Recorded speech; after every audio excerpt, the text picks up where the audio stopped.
आज पाव भाजी खाने मौसी के घर चले गए। नमस्ते, मैं हूँ पूनम और आप सबका विलेज डायरीज में स्वागत है। 8 दिनों से चल रहा गेहूं की फसल का काम आज फाइनली गेहूं की बोरियों का ढेर लगाने पर खत्म हो गया और पिताश्री के जान में जान आ गई, क्योंकि असमय होने वाली वर्षा के कारण गेहूं की फसल के होते हुए नुकसानों को मद्देनजर रखते हुए आज पिताजी ने राहत की सांस ली होगी।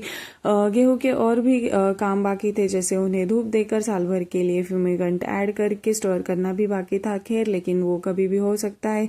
मेन बात तो ये होती है कि फसल हाथ में आ जाए। फिर कोको भी दोपहर में इस प्रकार से सो गया था। शाम को जब वो उठा तो हम सारे ही लोग तैयार होके बहुत दिनों के बाद मौसी को मिलने चले गए मौसी के घर। कोइंसिडेंटली मातोश्री में और कोको ने स्काई ब्लू कलर के कपड़े पहन के ट्विनिंग कर ली थी। पीहू तो कब से रेडी होकर बैठी थी।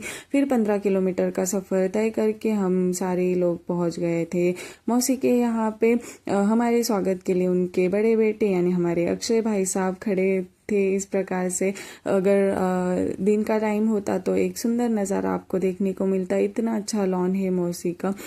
फिर घर पे जाके जो हमारी भाभी है उन्होंने हम सबको ही पानी दिया। कोइंसिडेंट पे आज कोइंसिडेंट घड़े जा रहे थे, जैसे हमारी मौसी है उन्होंने भी अपनी बहन के साथ ट्विनिंग स्काई ब्लू कलर की साड़ी पहनकर पानी वगैरह पी के हम लोगों ने थोड़ा आराम किया। मातोश्री तो दिन भर के कामों की वजह से इतनी थक गई थी तो सोफे पर ही लेटे लेटे इनकी बातचीत शुरू हो गई। इन दोनों बहनों की बातचीत इतनी लंबी चली जैसे लग रहा हो कि सालों बाद एक दूसरे से मिल रहे हैं।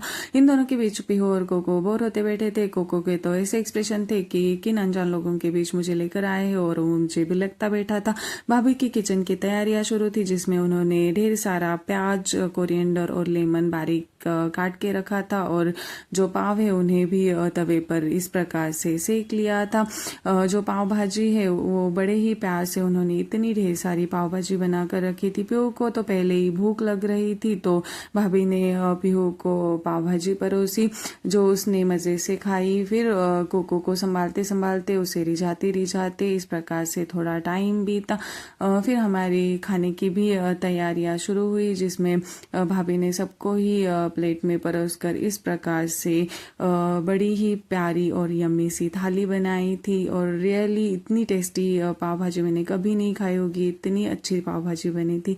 मिलते हैं कल के ब्लॉग में, बाय बाय।